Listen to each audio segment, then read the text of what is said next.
Welcome to Psyche Talks. Today we're embarking on a really profound deep dive into a topic that touches the very core of human nature, evil. Our source material comes from the impactful work of Dr. M. Scott Peck, specifically excerpts from the audiobook transcript of his groundbreaking book, People of the Lie, The Hope for Healing Human Evil. Dr. Peck himself called this a dangerous book, written with trepidation, but also with this firm belief that its overall effect would actually be healing. So our mission today is to explore his insights on human evil, not as some abstract concept, but through these compelling real-life examples in a lens of scientific inquiry.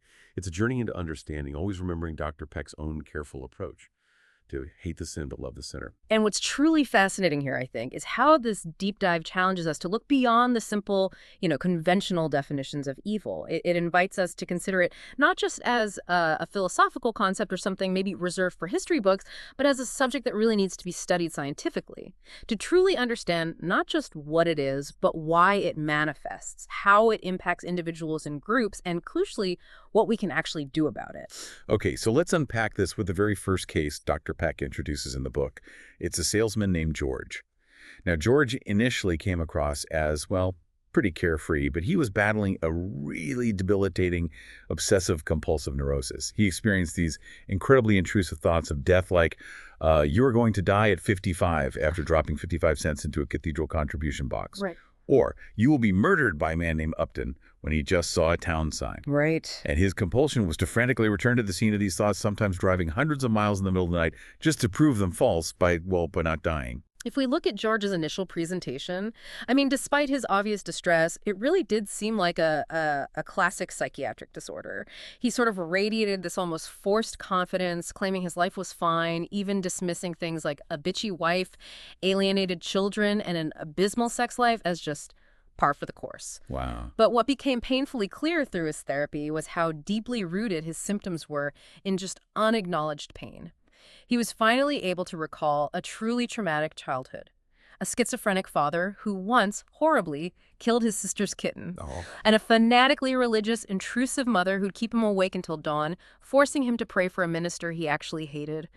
It's striking how even with his compulsions clearly linked to it, he was just so reluctant to face his own profound fear of death. Okay, here's where George's story takes a truly startling and frankly dark turn. Dr. Peck describes something he calls George's pact with the devil. Yeah. What exactly was this pact, and how did something so seemingly destructive actually become the catalyst for his healing? It's a great question, and it really gets to the heart of Peck's, let's say unusual insights. George essentially convinced himself that if he gave into a compulsion, if he drove back to one of those dreaded spots, not only would he die, Right. but his beloved 6-year-old son Christopher would also die an early death.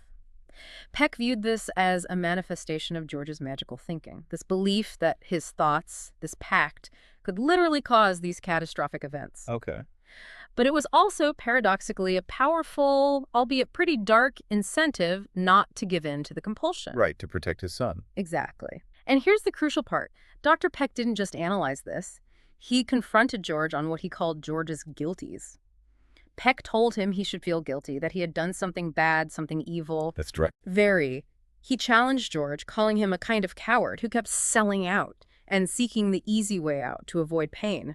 The pain of confronting his miserable marriage, his ghastly childhood, and that fundamental terror of death.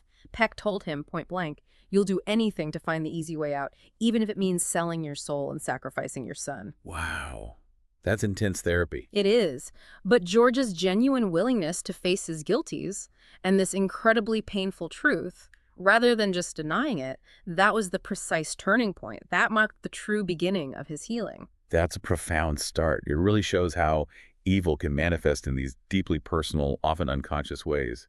So building on George's experience, Dr. Peck, with a rather characteristic vision and actually the insight from his 8-year-old son, offers this strikingly simple yet profound definition of evil. Evil is life spelled backward. It's defined as that which opposes the life force, killing spirit or liveliness, not just, corporeal murder. What's the power in such a straightforward definition? How does it challenge our usual understanding? Well, the power lies in its breadth, I think, and its challenge to our typical, often narrow perception of evil. It pushes us past the idea of evil as only these grand criminal acts committed by, like, supervillains. Right. It forces us to see how pervasive this killing of spirit or unnecessary killing is in everyday interactions, not just of the body, but of human attributes like consciousness, mobility, awareness, growth, autonomy, or even our own will. So it's much broader. Much broader. This definition helps us recognize that evil isn't always about extreme acts, but it can be a pervasive, subtle force. Dr. Peck describes evil people not necessarily by the illegality or the magnitude of their sins, but by the consistency of their sins, which are often covert, hidden, and their absolute refusal to tolerate the sense of their own sinfulness. Okay, that refusal. That's key.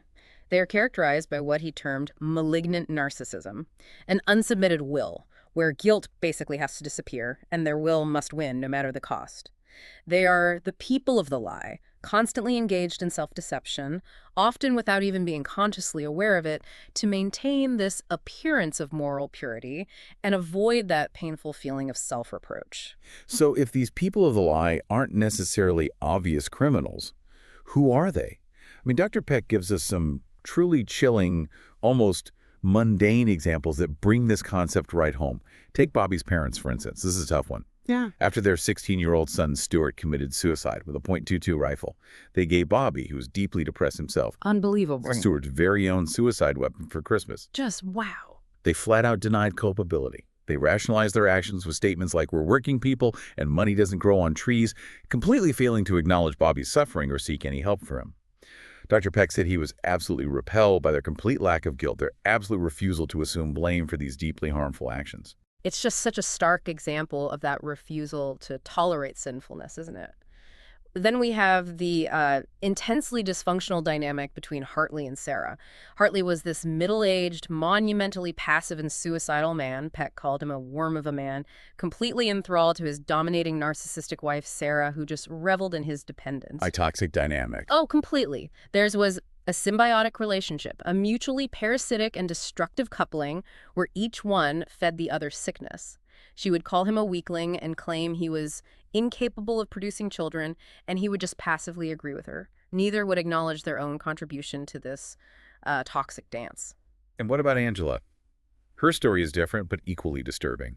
She suffered from this inability to speak intimately, and it was rooted in her intrusive mother's pattern of manipulation, what Angela's therapist called an evil ritual. An evil ritual, yeah. Yeah. Her mother would promise support, but then subtly create obstacles and guilt. Like, she'd promise a loan, then delay it, claim she was sick, then send a formal promissory note, just creating immense guilt in Angela.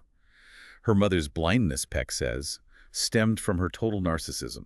Seeing Angela not as a separate person, but just as an extension of herself.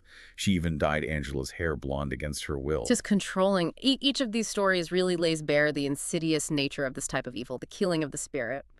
And finally, there's Billy. Her crippling spider phobia was, in Peck's view, a displacement of her unacknowledged fear and, frankly, revulsion towards her manipulative, narcissistic mother. A displacement? How so? Billy's mother would quite literally cling to her, making it incredibly difficult for Billy to separate or have her own life. When Billy began to realize the spider she feared was actually her mother, and, even more profoundly, began to recognize an evil urge to cling and suffocate within herself that mirrored her mother's, that's when her healing truly began. She wrote this chilling line. "So scary to think you're in me, so incorporated into my thinking and feeling that it is indistinguishable from me. It is me." That self-awareness was absolutely key. These examples certainly redefine what evil can look like in our everyday lives. It's not always obvious. But this raises a really important question. If evil people cause such suffering, are they themselves sick? How does Dr. Peck, as a psychiatrist, reconcile this perspective? Oh, Dr. Peck absolutely argues that evil is a mental illness. He's quite firm on this. He defines illness broadly as any defect in the structure of our body or our personalities that prevents us from fulfilling our potential as human beings. He really confronts the idea that evil people don't suffer or aren't victims themselves. In his view, their constant denial of guilt, their frantic, often unconscious effort to maintain this facade of perfection, that is itself a chronic, terror-filled suffering. Even if they don't admit it or even realize it. Exactly. Even if it's unacknowledged and they project it outward onto others, He asserts that even if they appear not to suffer and are maybe currently untreatable, labeling it a disease is crucial. It encourages scientific study and the search for healing rather than just giving up or resorting to unproductive judgment. It sort of opens the door for understanding, even if a cure isn't immediately apparent. It's a provocative stance for a psychiatrist, definitely. Yeah. And Dr. Peck then takes us into an even more mysterious and, for some, quite controversial realm. He describes moving from being an initial skeptic to a genuine believer in the reality of evil spirits after personally witnessing what he describes as genuine cases of satanic possession and their successful exorcisms. For listeners, how does a psychiatrist like Peck reconcile this with traditional psychological frameworks, and what specific observations actually led him to this conclusion? It's definitely the point in his work that draws the most attention and probably the most debate.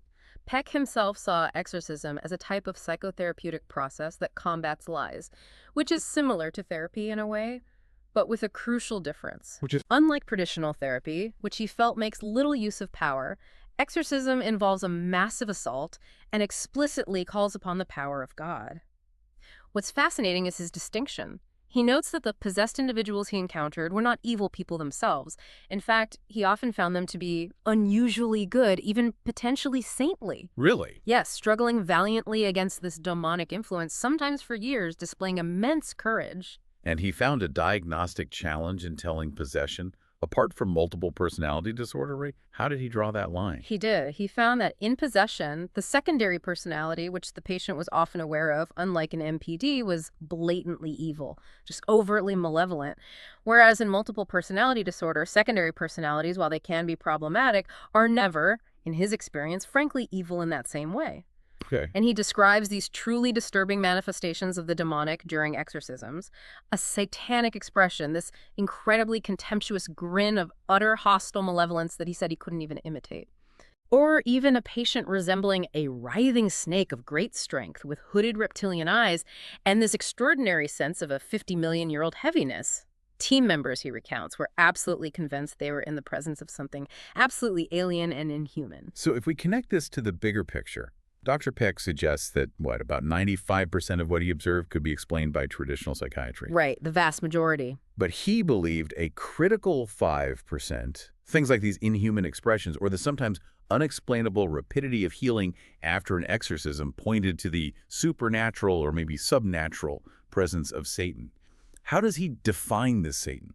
He describes Satan not really as a physical entity, but as a spirit of unreality, the father of lies. Its power, he argues, operates not through actual physical might, but through human belief in its false promises and its empty threats. Because, as Peck puts it, its threats are old, always empty, they are all lies. So its power comes from our belief in the lies. Pretty much. Its only real power, in Peck's view, comes through human belief in those lies. The ultimate healing, then, comes when the patient's own free will is exercised to choose God, to choose reality, transcending fear with trust. They effectively become their own exorcist by choosing truth over the lies. Okay, from the individual to the spiritual, Dr. Peck then expands his analysis of evil to the group level. He uses the horrific My Lai massacre in Vietnam as a stark example. There was an incident where, approximately 500 unarmed Vietnamese civilians were killed by U.S. soldiers. How, he questioned, could basically sane men, the majority of whom were not individually evil, participate in such monstrous acts without truly comprehending the evil they were doing? Yeah, this brings up a really crucial point in his work. Groups, in Peck's view, often behave much more primitively and immaturely than individuals. They frequently perform at less than the sum of their parts, psychologically speaking. Several factors contribute to this dangerous phenomenon. Firstly, there's specialization. Within a large group or institution, roles become so specialized that individuals can kind of pass the moral buck, fragmenting the collective conscience. Each person just does their job without seeing the larger, often horrifying outcome. That makes a lot of sense, that idea of moral diffusion. What else contributes? Secondly, stress. Chronic, intense stress, like the kind faced by soldiers in Vietnam, leads to psychological regression and what Robert J. Lifton called psychic numbing. The horrible becomes normal. They become desensitized to brutality, which ultimately leads to brutalization. It's a downward spiral.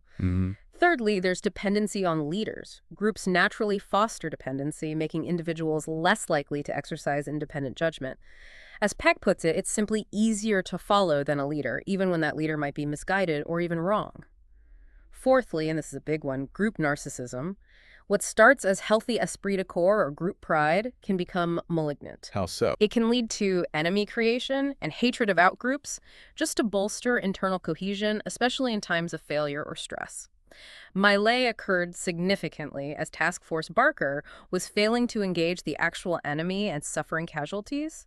This led to an indiscriminate hunger for blood. So a desperate need to find someone, anyone to blame or attack. Exactly. And fifth, related to that, is scapegoating. Society itself, Dr. Peck argues, can scapegoat individuals. He mentions Larry, a petty criminal pushed into the army by a judge, basically used to do society's dirty work. And then society scapegoats the military itself for America's decision regarding the war. It's a complex web of blame shifting. Right. Finally, and this is a really big one for Peck, societal laziness and narcissism. He argues pretty strongly that the Johnson administration and the American people at large contributed to the evil of the Vietnam War through intellectual laziness, clinging to obsolete attitudes, refusing to think critically, and narcissism, an inability to admit being wrong, to admit the nation made a mistake. This fostered a pervasive atmosphere of lying and manipulation throughout the country. And this isn't just about historical events like Vietnam, is it? He's saying group evil is, well, common. It happens all over the globe, even in modern institutions like corporations. Absolutely. Corporations can become faceless, soulless, governed by unsubmitted profit motives. He argues that any institution, if submitted to nothing but the profit motive, exhibits a total failure of submission, which, in his framework, is always evil because it opposes the life force, often prioritizing profit over human well-being or truth. Wow. So after this incredibly heavy, yet I think vital exploration, what does all of this mean for us, for the listener? Dr. Peck argues that confronting evil, though it's dangerous and painful, is absolutely essential. We have to make moral judgments, not to boost our pride or self-esteem, but to heal. He really emphasizes the care required, though, reminding us to be gentle and loving with yourself if you find what is written causing you pain, and please be gentle and loving with those neighbors you may come to understand as evil. Yes, and he asserts that evil cannot be effectively conquered by simply destroying those we deem evil. That would ironically make us evil ourselves. If we kill those who are evil, he writes, we will become evil ourselves. We will be killers. So violence isn't the answer. No. Instead, and this is a really radical notion, he says evil can be conquered only by love. This, he explains, requires a willing sacrifice from the healer, who must, in a sense, sacrificially absorb the evil while allowing their own goodness to mysteriously transform the situation. He calls it a mystical alchemy, where the victim becomes the victor.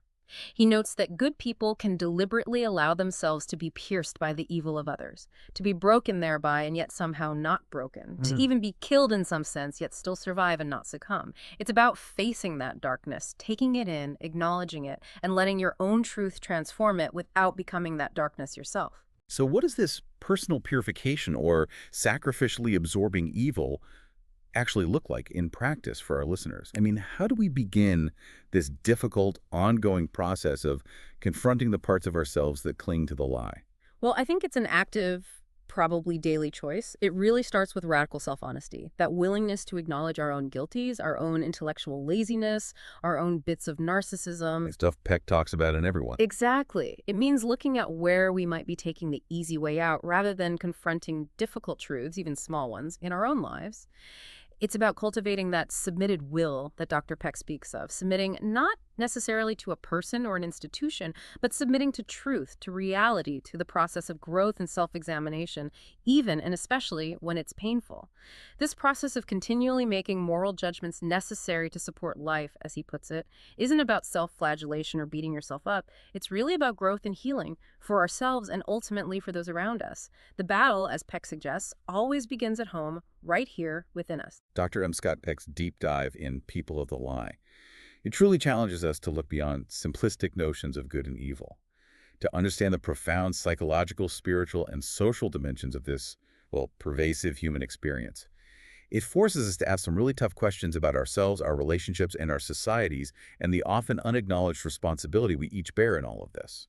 Absolutely. This exploration of evil, whether it's in an individual struggle with internal demons like George, or the dynamics of a dysfunctional family like Bobby's parents, or Hartley and Sarah, or even the collective actions of nations, It just reminds us that the battle to heal human evil always begins at home.